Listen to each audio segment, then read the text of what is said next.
A biker thought his leather and steel made him the toughest man in the quiet mountain town. He was wrong. The dog he chose to kick belonged to a living legend who teaches respect through pain. The air in the mountain town of Pine Echo, Colorado, was a tonic. Crisp, thin, and carrying the clean, sharp scent of ancient pine forests and distant, snow-capped peaks. It was a place of profound quiet, where the loudest sounds were typically the rustle of aspen leaves in the breeze or the distant call of a hawk. The town was a sanctuary, a small, artsy community nestled in a high valley, deliberately insulated from the noise and chaos of the world below. Its locals, a mix of artisans, writers, and retirees, cherished this tranquility above all else. At the edge of the town square, a small, elegant building stood out from the rustic, Western-style storefronts. It was a traditional Japanese teahouse called the Silent Cup. Inside, Steven Seagal sat at a low table, his imposing frame seemingly at peace with the delicate porcelain cup held in his hands. He was in quiet conversation with the owner, Mr. Tanaka, an elderly man with wisdom etched into the lines of his face. They spoke of the glaze on a newly fired piece of raku pottery, their voices low and respectful. At Seagal's feet, lying on the cool slate floor, was Kuma.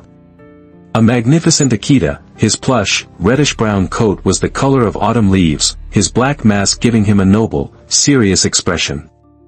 He was not just a pet, he was a companion, a silent shadow whose presence was as grounding as the mountains themselves. He lay perfectly still, his breathing slow and even, a portrait of the town's own serene spirit. This sacred peace was about to be desecrated. Miles down the winding mountain pass, a different sound echoed, a guttural, metallic roar that sent birds scattering from the trees. It was the sound of 5 Harley-Davidsons, a dissonant chord of engine noise and misplaced aggression. At their lead rode a man who called himself Tank. He was the president of a small, wannabe outlaw chapter, the Road Vultures. Dressed in grimy, patched leather, his face was a mask of belligerent pride, his arms thick with faded, amateurish tattoos. He and his crew were looking for a soft target, a quiet town where their noise and menace would make them feel like kings for an afternoon. They saw the sign for Pine Echo and sneered. It sounded weak. As they thundered onto Main Street, the harmony of the town shattered. Shopkeepers peered nervously through their windows. A painter at his easel paused, the idyllic landscape before him now tainted by the ugly sound. Tank pulled his bike to a screeching halt in the middle of the town square, the chrome of his engine glinting menacingly under the high-altitude sun. His 4 followers fanned out behind him, cutting their engines and letting the sudden, jarring silence amplify their presence. They were a stain on a masterpiece, and they reveled in it. Tank swung a leg off his bike, his heavy steel-toed boots hitting the ground with a thud of deliberate disrespect. His eyes scanned the peaceful farmer's market, filled with contempt for the quiet lives on display. He was looking for something to break. Tank's crew swaggered through the small farmer's market like wolves in a sheep pen. Their loud, grating laughter and crude jokes were a stark violation of the respectful quiet that usually permeated the space. One of them, a lanky biker with a greasy bandana, deliberately knocked over a small pyramid of locally harvested honey jars, sending amber liquid and shattered glass across the cobblestones. The elderly woman at the stall gasped, but said nothing, her fear palpable. The bikers laughed, high on the cheap power of intimidation. Meanwhile, Kuma, having been let out by Mr. Tanaka to lie in his favorite shady spot by a wooden bench, lifted his noble head. His ears swiveled, tuning into the disturbance. He didn't bark or growl, but simply watched, a silent, dignified sentinel observing the intrusion. Tank spotted him. He saw not a dog, but a symbol. The calm, the dignity, the quiet strength of the town he so despised, it was all embodied in this magnificent animal. And he decided, in a moment of pure, spiteful malice, to shatter that symbol. He strode over to the bench, his boots crunching on the gravel path. "Well, what have we got here?" he sneered, his voice dripping with condescension. "Look at the big, tough guard dog." Kuma rose to his feet. He still didn't bark, but a low, almost inaudible rumble emanated from his deep chest. It wasn't a threat, it was a warning. A request to maintain distance. A statement of boundaries. This only enraged Tank further. Who was this dog, this town, to set boundaries for him? You growling at me, you stupid mutt, he spat. A few locals, sensing the imminent escalation, stopped what they were doing. A young mother instinctively pulled her small son behind her skirt, her hand trembling. The air grew thick with unspoken dread. Tank feigned a step away, then pivoted back with surprising speed. His steel-toed boot swung in a vicious arc, connecting squarely with Kuma's ribs. The sound was sickening. A solid, ugly thud followed by a sharp, high-pitched yelp of pure pain. It was a sound that didn't belong in Pine Echo, a sound that cut through the peaceful air like a razor. Kuma tumbled sideways, scrambling and whimpering as he tried to get away, his powerful body reduced to a spectacle of confusion and hurt. He limped behind the bench, his proud tail tucked completely between his legs. A collective gasp swept through the market. The woman selling honey brought her hands to her mouth, her eyes wide with horror.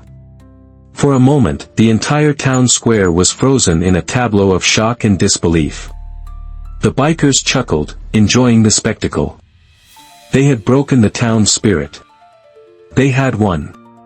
Then, the door to the Silent Cup slid open. It made almost no sound at all. Steven Seagal emerged from the tea house, not with a storm of rage, but with the chilling stillness of a deep, cold ocean. His eyes, dark and unreadable, immediately found Kuma whimpering behind the bench. He moved through the silent crowd, which parted for him as if by an unspoken command. His steps were measured, deliberate, each one landing with a quiet finality on the cobblestone path. He knelt beside Kuma, ignoring everyone else. He ran a large, gentle hand along the Aikido's side, his touch firm but reassuring, checking for broken bones. Kuma whined softly and nuzzled his hand, a gesture of absolute trust. A flicker of something ancient and dangerous sparked in Seagal's eyes. It was the anger of a protector whose charge had been harmed. He rose slowly to his full, imposing height and turned his gaze toward Tank. The world seemed to shrink around the two of them. "You touched my dog," Seagal said. His voice was unnaturally calm, a low rumble that carried more menace than any shout ever could. Tank, still basking in the glow of his petty cruelty, turned with a swagger. "Yeah, I kicked your mutt. So what? It barked at me." Seagal took a single, deliberate step forward. The space between them crackled with tension. "You have one opportunity to apologize." To him, he said, gesturing with a slight nod toward Kuma. Tank let out a bark of incredulous laughter. "Apologize? To a dog? You're crazy, old man." He puffed out his chest, trying to reassert his dominance. His crew snickered behind him. "You think you're gonna do something about it?" Seagal didn't answer. He simply watched, his stillness a terrifying counterpoint to Tank's bluster. Humiliated by the lack of fear, Tank decided to end it. He unhooked a heavy, greasy motorcycle chain from his belt, wrapping it around his fist. The metal links clinked together, a promise of brutal violence. "Time to teach you some respect, Grandpa," Tank snarled and lunged, swinging the chain in a wide, whistling arc aimed directly at Seagal's head. What happened next was a blur of motion and consequence. Seagal didn't retreat or block. He flowed. In a move of impossible grace, he stepped inside the arc of the swing, rendering the weapon's length useless. His left hand shot out, not to block the chain, but to meet Tank's wrist. His right hand came up under the elbow. It was a perfect Irimi entrance. With a slight, almost effortless twist, Seagal used Tank's own forward momentum against him. Tank was suddenly airborne, his body twisted into an unnatural position as he was thrown over Seagal's hip. He crashed heavily into a wooden stand of empty vegetable crates, which exploded into a shower of splintered wood. Tank lay in the wreckage, the wind knocked out of him, his face a mask of pure shock. Before he could even process the fall, Seagal was standing over him. Enraged and humiliated, Tank scrambled for the large Bowie knife tucked in his boot. He got to one knee, the blade flashing in the sun. "I'll kill you," he screamed, lunging upward in a clumsy, desperate stab. Seagal sidestepped the lunge with minimal movement. His hand shot out and clamped onto Tank's knife wrist like a vice. A sharp, downward twist, a textbook Nikio wrist lock, sent a jolt of pure agony up Tank's arm. The knife clattered to the ground. In the same fluid motion, Seagal swept his leg behind Tank's remaining knee. Tank's world turned upside down as he was flipped onto his back, his head hitting the ground with a hard thud. The fight was over. It had barely begun. Seagal dropped to one knee beside the gasping, defeated biker. He captured Tank's arm and applied a brutally efficient armbar, leveraging his weight to create unbearable pressure on the elbow joint. Tank cried out, a sound of pain and surrender. "Pain is a great teacher," Seagal said, his voice a low, chilling whisper directly into Tank's ear. "It strips away arrogance and leaves only truth. And the truth is, you are weak. Because you find strength in harming the helpless." He applied a fraction more pressure, earning a choked scream from Tank. "This is the lesson. You will never forget it." The silence that descended upon the market square was now one of profound awe. The townspeople stared, not at the defeated biker whimpering on the ground, but at the immense figure of Steven Seagal, who had dismantled a violent threat with the calm precision of a surgeon. He had not engaged in a brawl, he had conducted a correction. He released the armbar and stood, brushing imaginary dust from his black silk shirt. Tank curled into a fetal position, clutching his arm, his bravado utterly shattered. His crew, who had been frozen in disbelief, now seemed to shrink, their menacing postures replaced by a sudden, urgent desire to be anywhere else. Just then, the town's single police cruiser rolled quietly to a stop. Sheriff Nolan, a man in his late 50s with a weathered face and intelligent eyes, stepped out. He took in the scene at a glance, the splintered crates, the scattered bikers, Tank on the ground, and Seagal standing calmly over him. He walked over, his pace unhurried. He looked down at Tank, then up at Seagal. There was a long history of unspoken understanding between them. "Looks like you were taking out the trash, Steven," Nolan said, his voice dry. "The trash was disturbing the peace," Seagal replied, his tone even. The sheriff nodded slowly. "I see that." He gestured to one of his deputies, who had followed in a separate car. "Get him and his friends processed. Animal cruelty, disorderly conduct, assault with a deadly weapon. The works." As the deputies began rounding up the now compliant bikers, the townspeople slowly came back to life. But their energy was different. It wasn't the excited buzz of a public fight. It was a quiet, shared reverence. Mr. Tanaka emerged from the tea house with a ceramic bowl of clean, cool water and placed it silently before Kuma. A young woman from the bakery shyly approached Seagal, holding out a clean, folded towel. "For your hands," she whispered. Seagal looked at his hands, which were perfectly clean, and gave her a slight, almost imperceptible bow of gratitude, declining the offer. His attention was solely on his dog. He knelt again, stroking Kuma's head, his deep voice a soft murmur only the dog could hear. "It's okay, Kuma. It's over." Sheriff Nolan watched the exchange. "You know," he said, "most guys would be pounding their chest right now. You just ended it." "There was nothing to celebrate," Seagal said, not looking up. "Harmony was broken. I just restored the balance." He carefully helped Kuma to his feet and began walking slowly away from the scene, heading back toward the quiet serenity of the tea house. The crowd parted for him once more, their faces a mixture of gratitude and a healthy dose of fear. They had known a legend lived among them, but they had just witnessed firsthand what that legend was capable of. The Pine Echo County Jail was a small, quiet building, but that night, the silence in one of its holding cells was heavy with humiliation. Tank sat on a metal cot, his arm in a sling, his face a canvas of purple and blue bruises. The deputy had allowed him his one phone call. With his good hand, he shakily dialed a number he knew by heart. It connected to a noisy bar somewhere in Southern California, the headquarters of a much larger, genuinely dangerous outlaw motorcycle club, to whom the road vultures were merely a footnote. "Yeah," a gravelly voice answered over the din of jukebox music and clinking glasses.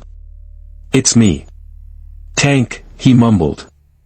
"Don't tell me you're in a cell again," the voice, belonging to the club's national president, a man named Slate, growled. "What did you do this time? Get into a slap fight over a parking spot?" "It was bad, Slate." "Real bad," Tank whispered, his voice cracking. "We were in this little town up in the mountains, and I had a run-in with some old guy." Slate laughed, a harsh, humorless sound. "An old guy? Did he hit you with his walker?" "He wasn't just some old guy," Tank insisted, his voice rising in frustration. "He had this ponytail. A goatee. And he moved. I don't know how he moved. He took me and the boys apart like we were made of glass. Used some kind of weird karate shit." The line went silent. The jukebox music in the background seemed to fade away. When Slate spoke again, his voice was completely different. It was low, cold, and laced with a new emotion, fear. "Ponytail, and a goatee?" Slate asked slowly. "In a mountain town in Colorado?" "Yeah," Tank said, confused by the shift in tone. "You idiot," Slate whispered, his voice barely audible. "You absolute, brain-dead moron. You didn't run into some old guy. You ran into him." "Him who?" "There's only one him that fits that description," Slate said, his voice trembling slightly with a long-dormant memory of a story he'd heard years ago. "Listen to me, and listen carefully. Your charter is revoked. The road vultures no longer exist. You are not to use our name or our patch ever again. If you're smart, you'll get out of that jail, get on your bike, and ride so far away that you forget the name of that town. Do you understand me? You are on your own. Nobody messes with that man." The line clicked dead. Tank sat there, the receiver still pressed to his ear, a cold dread seeping into his bones that was far worse than the pain in his arm. He hadn't just been beaten. He had stumbled into a different world with different rules, and had broken a law he didn't even know existed.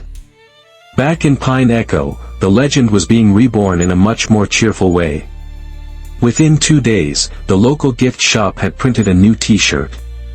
It featured a simple drawing of an Aikido and the words, "Pine Echo, don't kick the dogs." They sold out in an hour. The story became the town's new favorite tale, a reminder of the quiet guardian who lived among them. A few days later, Sheriff Nolan's cruiser crunched up the long gravel driveway to Seagal's home. It was not a ranch, but a masterpiece of minimalist Japanese architecture, a low-slung house of dark wood and glass that seemed to grow organically from the mountainside. He found Seagal on the engawa, a traditional wooden veranda, overlooking the vast, pine-filled valley. He was sipping from a cup of green tea. Kuma lay beside him, no longer limping, his tail giving a lazy thump-thump on the wood as the sheriff approached. "Steven," Nolan said with a nod. "Sheriff," Seagal acknowledged, gesturing to a seat. "Just thought I'd let you know, our friend Tank made bail last night," Nolan said, settling into a chair. "His crew scattered to the winds. And he's gone. Cleared out his motel room. Just vanished. That is the wisest decision he has made in some time," Seagal said, his eyes on the horizon. Nolan chuckled. "You know, for a guy who's just retired, you still have a way of making problems disappear. It makes me wonder what your life was like before you came here for the quiet." Seagal turned his gaze to the sheriff. A rare, faint smile touched the corners of his mouth. "The quiet is precisely why I am here. It is a valuable thing. Worth protecting." "I get that," Nolan said, growing more serious. "But what you did back there, it was more than just a fight. I saw the look on your face. It was personal.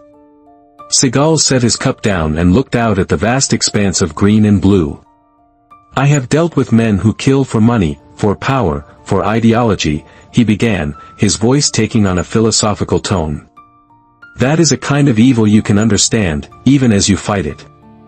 But to inflict pain on a defenseless creature for sport, for the simple, ugly pleasure of breaking something beautiful, that is a different kind of evil. It is a rot. An imbalance. It's the kind of poison that can seep into a place like this if it's not dealt with swiftly. He paused. It's not personal. It's a matter of principle. Harmony cannot coexist with needless cruelty. Just then, a sleek, unassuming sedan pulled up at the base of the driveway. A man in his 30s, a writer from a national magazine, stepped out. He had heard whispers of the incident and had come seeking a sensational story. He later found Mr. Tanaka at the tea house. I'm here to write about the fight, the writer said eagerly. About how Steven Seagal took down a whole biker gang. Mr. Tanaka slowly poured a cup of tea and pushed it across the counter. You misunderstand, the old man said softly. There was no fight. A man who was out of balance was corrected. It was not a fight. It was a lesson.